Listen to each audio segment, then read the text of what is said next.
الواحد لسه ما عملش حاجه وفلوسه خلصت، ده انا عامل نفسي هطلع البيت دورين 3 ادوار. يا ذا المسود الله يكون في عونه اللي عنده عيل هيتجوز ولا حاجه. حبيبي اما اقول لك ايه، البيت عندك وكامل واشتغل وكامل. وانا اجيب منين يا بابا؟ وانا اجيب منين؟ سيبها على الله بس يا بابا وهتفرج ان شاء الله. ما انا سايبها على الله، ما سايبها عليك انت. جمعيات وعملت سلف السلف تدينتني، اجيب لك منين تاني؟ انت بعت بيت الارض بتاعتك؟ لا والله، حصل امتى ده يا عم؟ في حاجه ولا ايه؟ لا اصل الراجل واقف واخد متر هناك ولا بتاع مش عارف. راجل مين ده؟ طب تعال نروح من هو ده. انا عارف، يلا نشوف. واحد يتجرأ يمد ايده على الارض هنا؟ انا عارف، تعال نشوف يا عم مين هو فين الراجل ابن الكلب ده؟ هتفرج يا اخويا باذن الله. انت عليك حاجه؟ الله الله، كل ده حصل؟ ايه يا عم، فين الحد اللي كان هنا ده؟ لا ده اتنقل يجي متر وزياده كمان. حصل امتى الكلام ده يا عم؟ فين هو يا حاج احمد؟ ماله جاي زعق ليه ده؟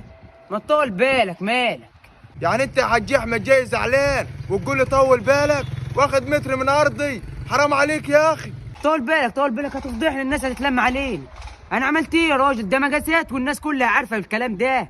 يعني يا حاج احمد انا جاي اكلمك تقول لي هتفرج عليا الناس يا حاج احمد؟ انت واخد متر من ارضي يا حاج احمد وزعلان يا حاج احمد؟ شقى عمره كله فيها يا حاج احمد يا اخي، حرام عليك يا اخي، ربنا موجود يا اخي. ما انا عارف ربنا موجود في كل وقت، انت جاي تدعي عليا؟ مين يا عم اللي قالك الكلام ده؟ بلا متر هتعفرتني. يعني انا جاي اتبلى عليك يا حاج احمد؟ جاي طالب بحقي يا حاج احمد وفي الاخر مطلعنا غلطان؟ انا هجيب لك ابو محمد المشتري منه الارض وكل حاجه على يده يا ابن عمي يا ابو محمد. طيب لك يا حاج كريم، طيب لك يا حاج احمد، كل حاجه تحل بالحب. حب مين؟ حب في عينك، ده انا صرفت دم قلبي على ده كله، مفيش حلول. يعني انت جاي تقول لي نحل معاه؟ نحل ايه يا عم؟ ده مش نافع معاه حل ولا رباط يا عم.